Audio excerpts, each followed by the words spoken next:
Hello. Uh, Welcome. Thank you for joining us today. My name is Julian Etienne. I'm the Climate Story Fund Officer at Doc Society. Doc Society is a global nonprofit working alongside bold and inspiring filmmakers committed to defending every citizen's right to access media that serves the public interest and to building a healthy global ecosystem that makes this possible. Documentary films have a unique ability to uncover the personal stories behind global crises, from conflict and displacement to struggles for justice and change. In today's discussion, we are joined by Sartnik Kaur, Michael Collins, and Andrew Nadkarni. We'll explore how these filmmakers bring these urgent issues to life, navigating issues of climate change, the relationships between communities and their environment, and the role of filmmaking sparking meaningful action. Sarvik is a documentary filmmaker focused on stories where tension lies beneath the surface of everyday life. Her film Against the Tide explores the Koli fishing community in Mumbai and themes of tradition, friendship, and environmental change. Her work has been supported by Sundance Documentary Fund, Catapult Film Fund, and others. And she's an alum of Hot Dogs Accelerator Lab, ITFA Academy, and Chicken and Egg Accelerator Lab.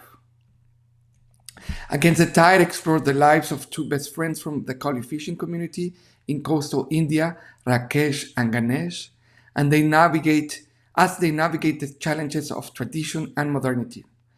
Amidst a backdrop of environmental crisis and changing fishing practices, the film captures the emotional tension between their different paths, one embracing old methods, the other modern innovations, while both face the pressures of climate change, government policies, and a struggling fishing industry. Michael is an Emmy nominated filmmaker and founder of Thoughtful Robot. He was a producer, writer, and editor on Delicado, an award winning documentary about environmental defenders in the Philippines. His films Almost Sunrise and Give Up Tomorrow have earned multiple awards and Emmy nominations for their impactful storytelling on social issues. Delicado follows a group of fearless environmental defenders in Palawan, Philippines, as they risk their lives to protect their land and forests from corruption, corporate greed, and political violence. Set against the backdrop of President Duterte's brutal regime, the film exposes the dangerous intersection of climate justice and human rights in one of the most biodiverse and threatened regions. Finally, Andrew. He's an Oscar shortlisted filmmaker based in Brooklyn. His debut, Between Earth and Sky, premiered on POB PBS, winning Best Short at Big Sky and Hot Spring Festival, and was shortlisted for the 2024 Academy Awards. Andrew's work focuses on generational stories from diaspora communities with a commitment to sustainable and trauma informed filmmaking. Between Earth and Sky follows renowned ecologist Nalini Nadkarni as she prepares for a dangerous research climb in Costa Rica, reflecting on her life and career. After surviving a near fatal fall, Nalini embarks on a personal journey to explore her past, uncovering family secrets while reconnecting with her lifelong commitment to protecting trees. The film weaves together her ecological work, personal healing, and the deep connections between nature and identity. Guys, I'm really honored to be moderating this panel, and I'm really happy to be able to talk to you today. Thanks so much for having us. Thanks, Julian. Before we begin, I would like to take a moment to thank our partners for co-presenting today's conversation. CAM Center for Asian American Media, ITVS, ADOC, PBS South Florida, and If Then. Okay, we are ready to begin. I'll start with you, Michael. Michael, you wore several hats on this film as producer, as editor, and writer. How did that shape the way the story Delicado came together? Um, in the beginning, I think it was just being there, being present with the director Carl before, during, and after. Having calls with him about every shoot, so really understand what was happening in the moment, what we were following, what was going on the ground in the Philippines, what he was thinking about covering, and versus what actually was happening. So I had that sort of behind the scenes understanding as the whole thing was taking shape. And then I think something else happens in the edit where you now start to look a little more below the surface, where during the shoot you're following what's happening, but little by little you're also getting into the personal lives. And I think for me, that was where that's the thing that excites me most, I guess, is not understanding just what happened, but why, and really getting into the heart of the characters, because I think that's where the true inspiration comes from. That also helps to understand really what's at stake.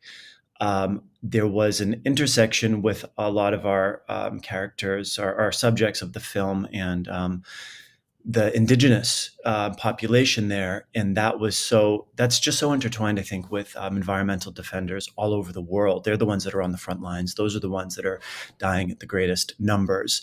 And so it was just having that bird's eye view of everything that was captured, and then being able to just to call back on that, and to be able to kind of pull some of that up to the surface as we were navigating. What does this story want to be? What does it need to be? How is it going to be? How is it going to honor the local story that we captured? And how is it also going to make it universal? And I think, that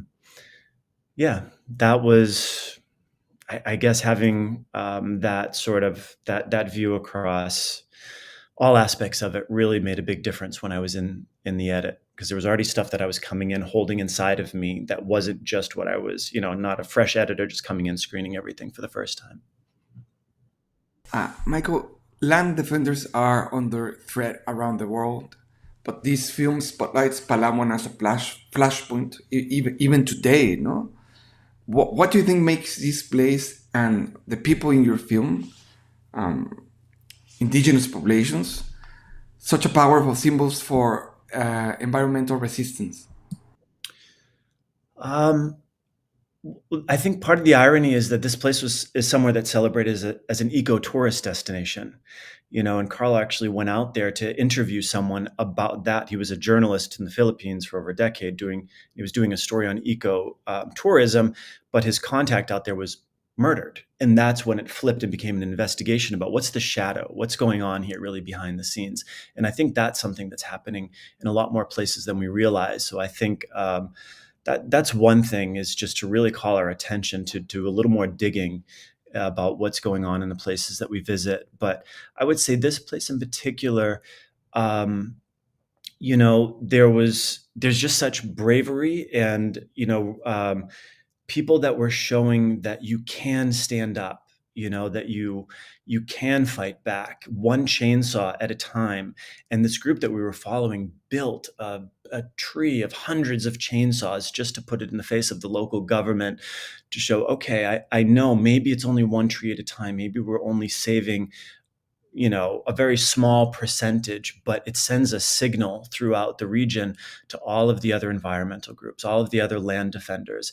And then I would think, from our perspective, particularly making a film about it, it creating partnerships with all of these local groups. That's been the most exciting thing, is we have so many partners on the ground. We've had hundreds of screenings in small communities that we would never have access to.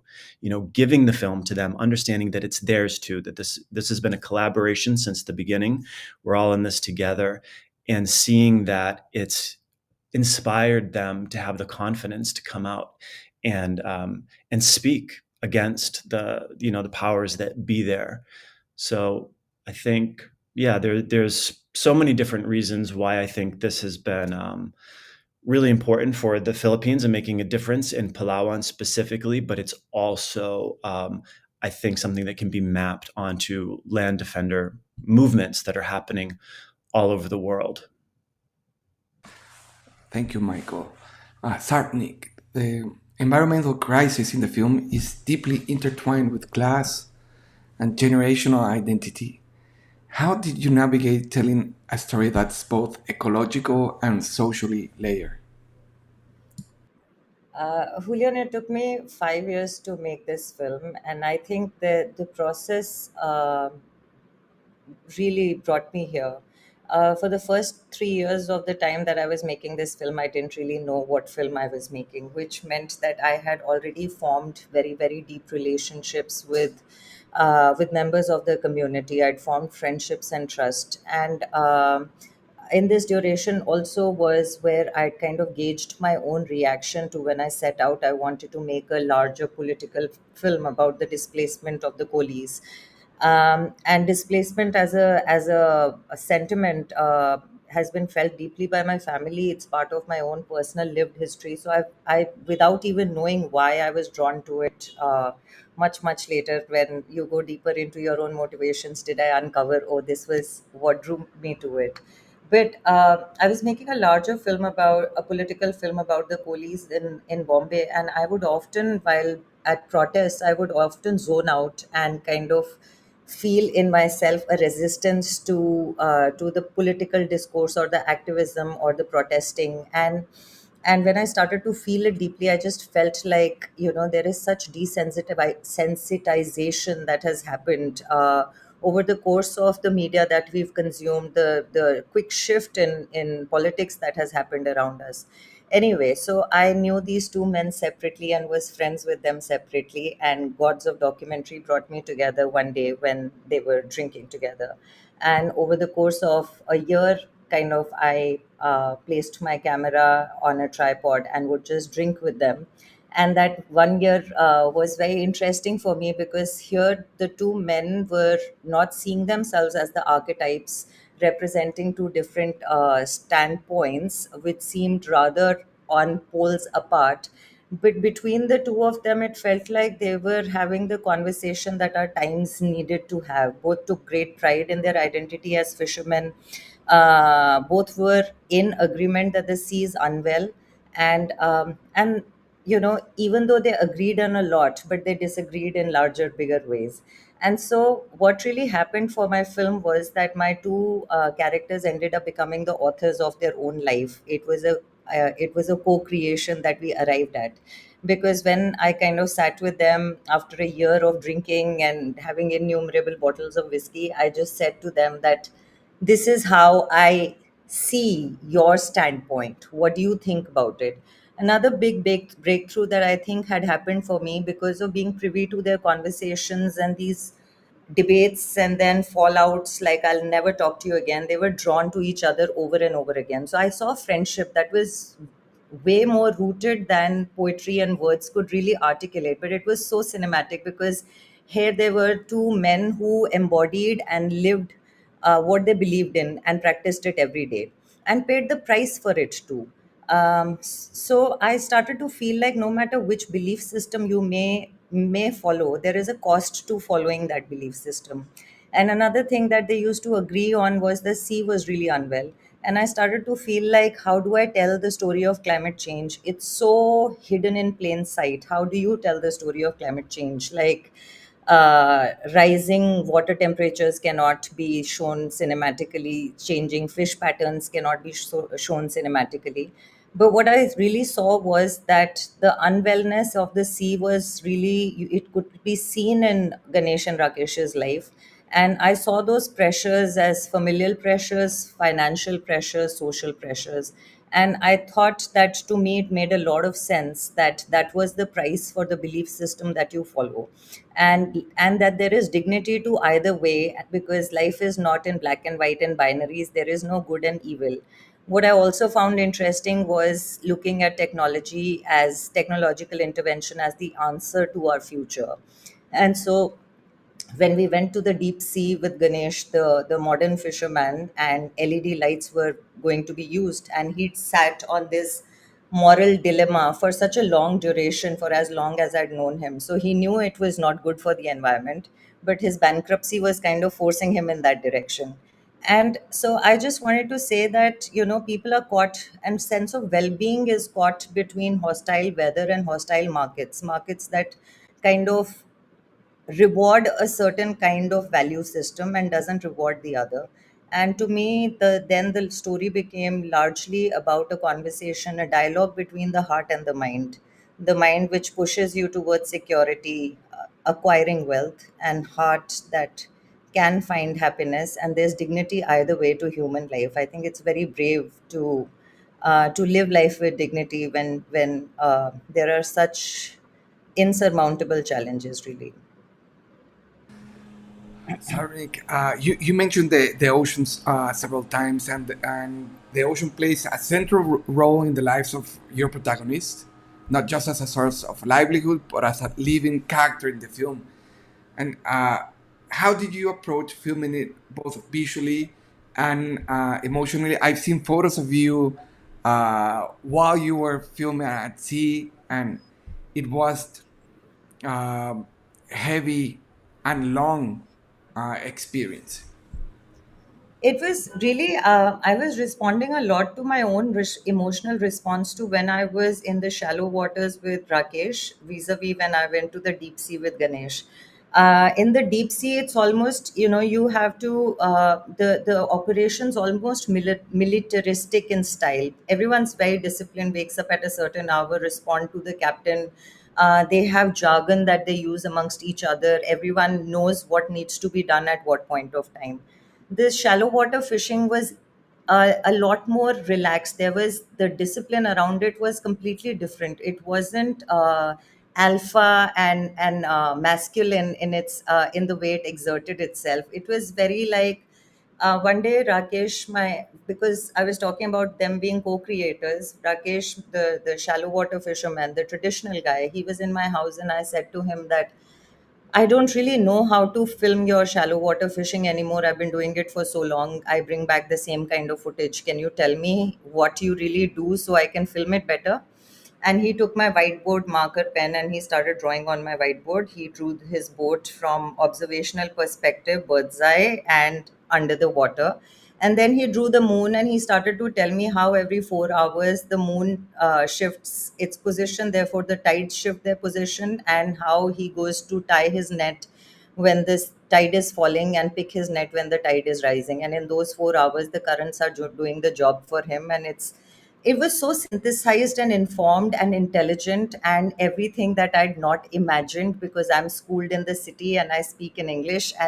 And here was an unlettered person who was really talking about generational ancestral knowledge system of observation and working with the forces that are available to you. And in the deep sea, it was all about resistance. It was about pushing. It was not about being synchronized with the energies around you. So I think in my shoot, it just happened to be so. It wasn't like such an intelligent thought put behind it, because I got only about 10 days in the deep sea, and whatever my plan was did not work out. I thought I didn't have a film anymore, because I thought Ganesh would dangle the LED lights, the fish would be driven to it in droves, and we'll cast the net and we'll come out.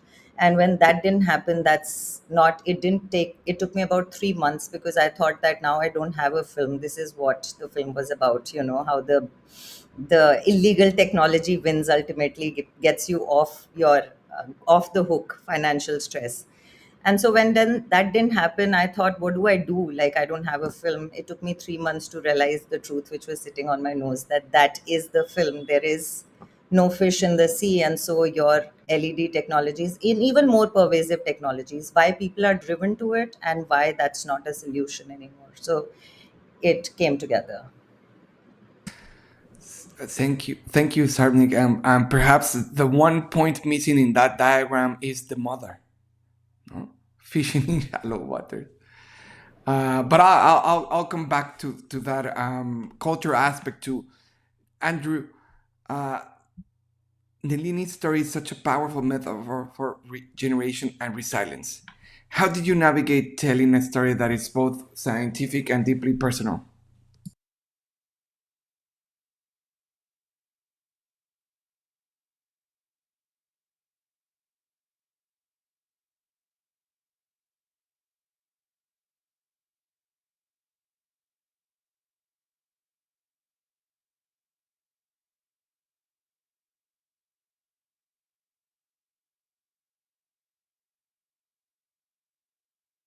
ask Sarnik another question. I love what you said about belief systems. But one of their belief system is the central role of friendship. So, how do you see the roles of personal narratives like this one, helping audience connect more deeply with environmental issues? Right. Like I was saying, that is that I can, is my voice okay? Yeah. Like I was saying, that the environmental crises are hidden in plain sight, and often it's easy to believe that it is not something that affects me. I am not affected by it. It is not true, and the choice, really, for me at the time of deciding what the form of the film was going to be, it was a conscious choice. Once I had kind of figured out that my two characters were also my co-creators, I realized that I could really invisibilize the camera and draw the viewer into the life and the challenges that they're facing on a day-to-day basis. And I wanted those challenges to be so recognizable, so universal in their nature. The strife that we all feel, which is the predicament of being human in our times, and the inner pride. And the great thing that happened was, once the both of them understood that the archetypes that they were really embodying in themselves and their lives, there was a certain kind of an understanding and appreciation of their own stance from a very from the witness's perspective. And I think there was a certain empowerment that came along, and so ideas started to come from the characters themselves. Like, for instance, in Rakesh's house, he doesn't have a door. There is no lock that they ever put, so we could just walk in at any time. We'd go at 4 in the morning, mount our cameras, and get the everydayness of the family. But with Ganesh's house, we had to ring the doorbell. There was a door that had to open, and permission had to be sought every step of the way. And slowly, I started to realize how Ganesh's wife Manali started wielding my camera for me. She felt like the husband wasn't listening to her unless the camera was around. And so, all the grievances that she was filling up inside of her, she would just get him to give her answers. And that was also interesting, that Ganesh called me and he said he was going to mortgage her gold, or he was going to take another loan, because it was the depth to which they'd understood we were really trying to go to make it feel like lived life itself. And in that, a lot of contributions could come, because they could see themselves as the authors of their own story. And I believe, I want to share, actually, when Ganesh's family, I was quite scared of showing them the film. They actually cried, and they said that we can't believe you've gone to such great length to show that we are not the bad guy. Because in the Bombay conservation discourse, the modern Kohli is really seen as the enemy of the sea. And you know how it is, how capitalism gets into communities and fractures them. This was like what I felt deeply, and they've responded to it as well. Okay, thank you, Sarnik. And I believe we have Andrew back. So, Andrew, my question was, Nalini's story is such a powerful metaphor for regeneration and resilience. How did you navigate telling a story that is both scientific and deeply personal?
Andrew, I'm sorry to interrupt you, but you're not in the live feed. Can you sign out and sign in again to see if we can get you into the live feed? And while Andrew comes back, I don't want to start shooting the group questions um, before Andrew goes back. But since we don't know how long it's going to take, you're back. Awesome. No, we lost you. Okay, Andrew, please, I'm gonna keep asking Michael and Sarvnik some questions, and if you can double check the chat so they can assist you. Okay, awesome. I'm so sorry that we are losing you. Okay, guys, how do you balance the urgency of environmental issues with the personal stories that make them emotionally resonant and accessible to audiences? Sarvnik, do you want to go first? Absolutely. I realized this during the edit that what I may take as natural to be understood may not be understood as easily across the world. I think that what really helped me with the film was that I had kind of arrived at the perspective that this film to me is a conversation of value systems. It's a conversation between the heart and the mind, the intelligence, the rational, and the emotional, or so in that sense I kind of saw it as a timeless story, because value systems or beliefs have been in conversation or at conflict with one another for time immemorial. And I also think that the fact that my editor kind of struggled a lot with Rakesh, my traditional character, because his lack of ambition and wanting more material things in life was kind of alien concept to him. And that really helped me to go deeper into, if my editor is viewing my character, who is really my reason for making this film. Because without him, to me, Ganesh was exactly like me. He had these aspirations, the feelings of inadequacy in this modern world, not fitting in completely, and wanting to do more things to acquire that kind of confidence in one's own being. Whilst Rakesh didn't suffer from any of it, and I was really surprised that my editor wasn't being able to see it, and I suffered greatly at that time, because that was the foundation on which I'd built my entire story. And so that's when I started to kind of go deeper into what I'd experienced emotionally, and that's how the ditty Fear Not" came into slipped into the film, came into the film, because I wanted the audiences to wear the same lens, the rosy tinted lens that I was wearing, to view Rakesh with the kind of love that I saw him with. So I think it's a marriage between what you were experiencing emotionally yourself, and through that, like, I would say that Rakesh's life, as is seen on the screen, is how I felt about it, and Ganesh's life is how I saw unfold. And there was therefore the emotional response that I had to both the lives, which I kind of brought into my craft. It also brought in these little elements that then Fear Not" for me was not just a ditty, but also almost defined Rakesh's character, because that person was so confident in his ability to be able to feed himself, self-sustainable in every way and form. He said to me, "Kohli man will never go hungry. If I just stepped into the sea, I'll be able to feed my family." And I think that kind of self-confidence was really, fearlessness was really what made him so special for me. I just didn't have words for it. So when challenged in on the edit table, when I didn't know, I had to go deeper, and I realized at every naming ceremony I had heard this. As the baby was being rocked, they would whisper into the baby's ears, "Fear not, fear not. No matter the tides rise, fear not. Don't fear the." And I thought that is really the secret. That really is this ability to be able to feed yourself makes you fearless. And modern man has kind of forgotten that we depend on a lot many things to provide for us, and we've also alienated our communities in the process of acquiring wealth. Rakesh had the community, that was his wealth, and without romanticizing it at all. It was in the beauty of his life. I think the emotional response was guiding my shooting process a lot, and also putting his cultural fabric around him in context of the story. It wasn't just aesthetic that surrounded him. Those colors, those dance music, everything wasn't just aesthetic that surrounded him. It was to really make one participate in that, where that man's confidence comes from, even though he's not in a material way very rich. Thank you, Sarnik. And we have Andrew back, but before going back to Andrew, Michael, I was hoping if you can also address this question. And just, I want to add something to my original question. Sarnik has mentioned these hostile demands between the environment and the market, but the other hostile demands on all the protagonists, even in Andrew's one, uh, uh, which is a bit more understated, but there's still the demand of the politics. No? So in Delicado, how no did you guys balance that urgency of the environmental issues and the personal stories, but with the pressure and danger of the local politics?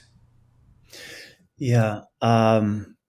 It was something that, the stakes were so high, I suppose, because we had a politician whose life was under threat because she was standing up against the local powers that be there, who were, dismantling the environment for their own benefit. And the way that it tied into, as you said in the beginning, the drug war. This woman was put onto the drug list, the local mayor, even though she, just to get a target put on her. And so we had to be so careful. And just, I'll say, behind the scenes, one thing that really helped us was having amazing partners like Doc Society, who we could navigate this with. Safety and security was always our biggest issue, not only for the crew, but for all of the subjects, and having teams of experts that we could navigate this with through, from production all the way through post-production. It's been something. But I would say, just this balance of the emotional storytelling versus, the other layers of what's happening. I would echo a lot of what Sarvnik said is, I think what makes it universal is when you can get into the heart of people. It's one thing to be out in the forest. For people who haven't seen it, we have these local land defenders who are literally going into the forest for days at a time and pulling chainsaws out of people's hands and getting shot sometimes. Before we made the film, I would say one land defender was dying in this situation every year or so, on average, sometimes more. And so that's one thing, and that's a thriller, and that's very tense, and that, but there's a bit of a disconnection because we can't all relate to that. But when you go home, when you see who's waiting for them at home, that's when it becomes universal. That's when you're sitting there at the table with the family and thinking, why did so and so go out there? It shows you not only how much this forest means, how interconnected they are, how it's the lifeblood of their community, and how they're willing to die for it, but also, that they're sacrificing themselves for their families. And I think it raises the stakes and it makes it universal. And I think in the case of the Philippines, where there was so much political pressure coming in, it also showed that these people, by being persistent and putting themselves out there, through participating in the film, it actually brought them some safety, because it got them the visibility to go from someone who the media was trying to turn into toxic and stealing their voice. By the time the film came out and people got to see behind the scenes and really understand them as a whole person, got to see that they weren't getting the whole story. And it's a slower burn, but just this whole process has actually given one of our main protagonists, Nieves, she's now gotten back into politics after she was pushed out. She's regained her voice. Thank you, Michael. Andrew, I'm glad that you're back. And the question I asked was, how did you navigate telling a story that is both scientific and deeply personal. Yeah, so this film is about Nalini, who's my aunt, and I grew up seeing her as kind of this superhero figure. And she was known as like the queen of the rainforest canopy, and she was in IMAX films and had a treetop Barbie made of her. And so I knew her as this figure, but I didn't know her as Nalini on the ground. And so it wasn't until we started making the film I started to get to know her, and we got to know each other on a more personal level and kind of open up new conversations about our own family and sort of the reasons why she climbed trees and how she fell in love with trees, which wasn't only happy memories. She loved exploring the trees, but she also used trees as an escape from turbulence and violence within the household in order to find a place where she felt peace, where she felt at home, where she felt she could discover and be herself. And she was able to carry that spark, that spirit into her adulthood and just make it this infectious thing where everyone she comes across and tells about trees, they just kind of become interested and fall in love with trees just like she is. So it was a balancing act, I think, to think about Nalini the scientist, Nalini the person, but we wanted to create a three-dimensional portrait of a scientist who has these emotional layers to them, and also someone who's integrated their own traumas and experiences into their understanding of the world and their understanding of trees.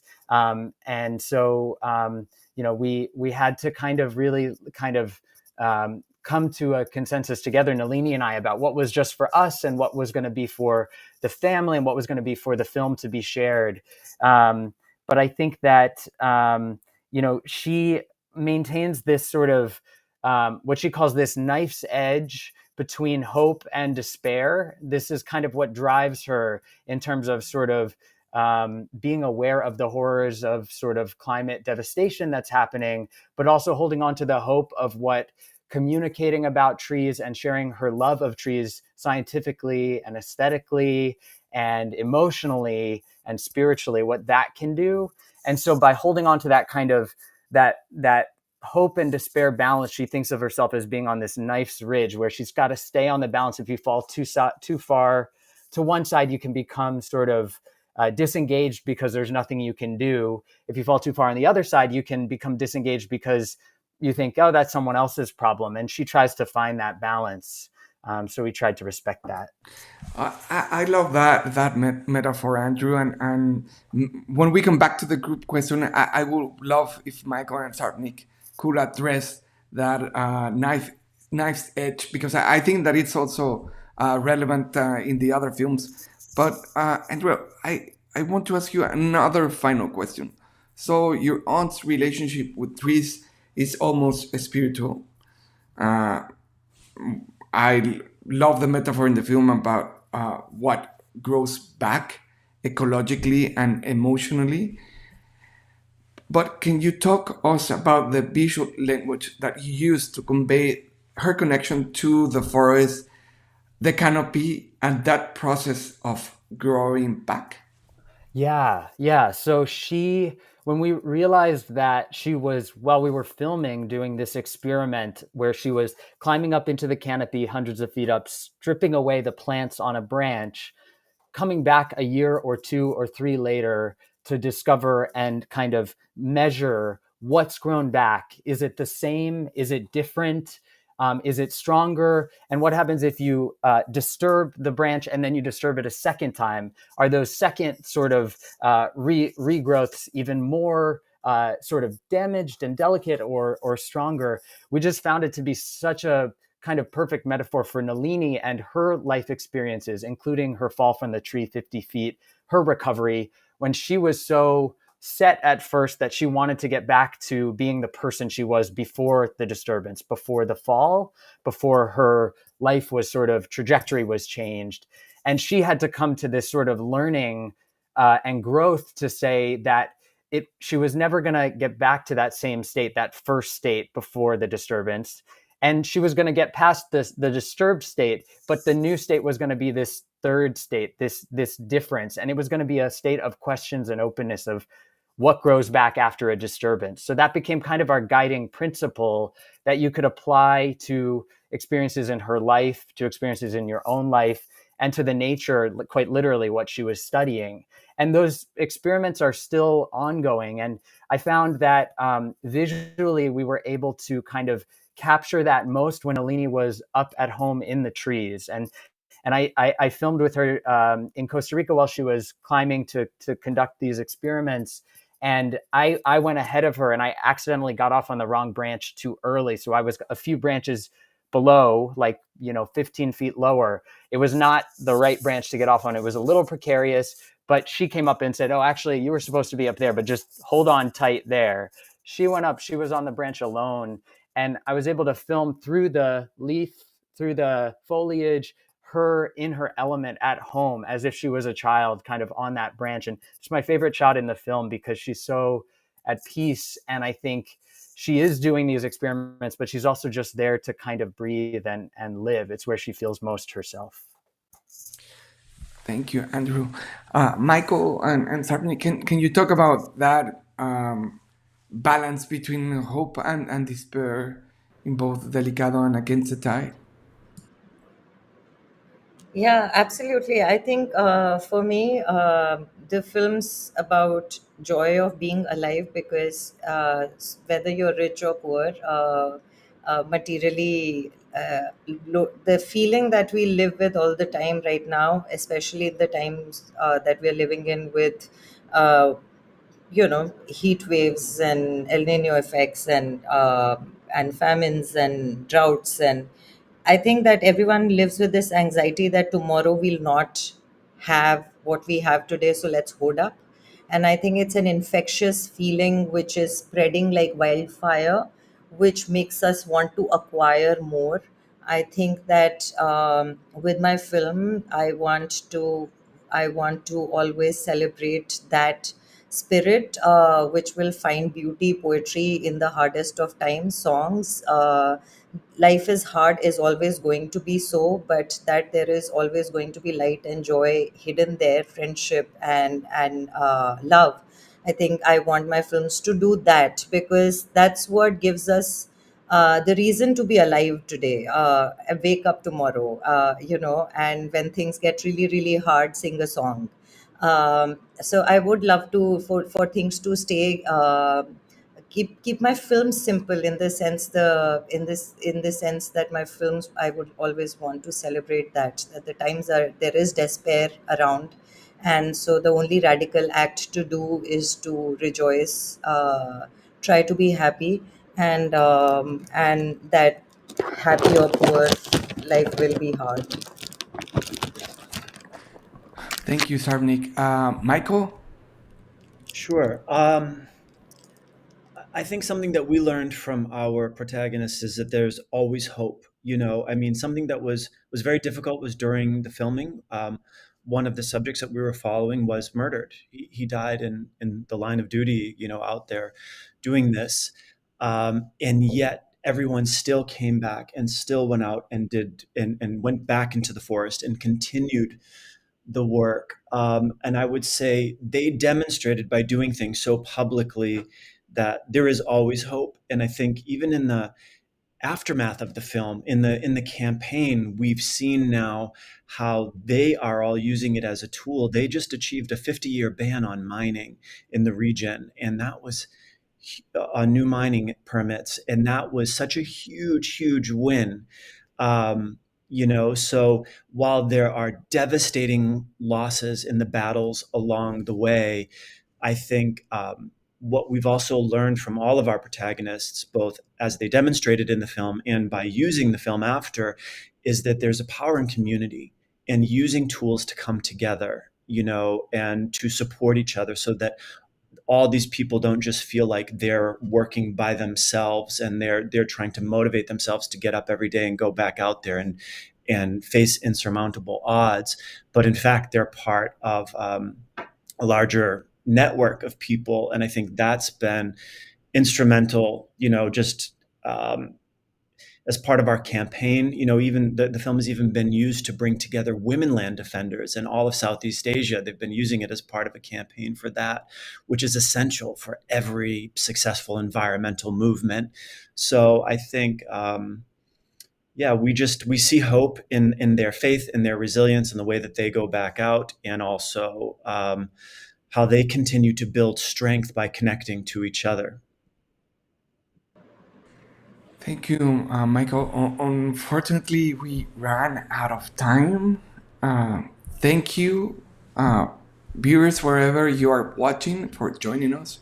Thank you, Michael, Sarvnik, and Andrew, for sharing your thoughts and your experience.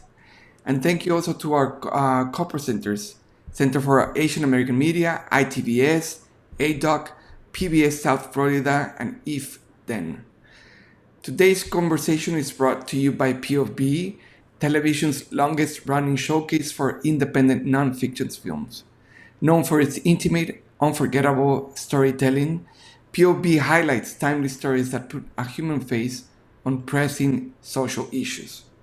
Now, in its 37th season, POV continues to inspire and engage audiences on PBS.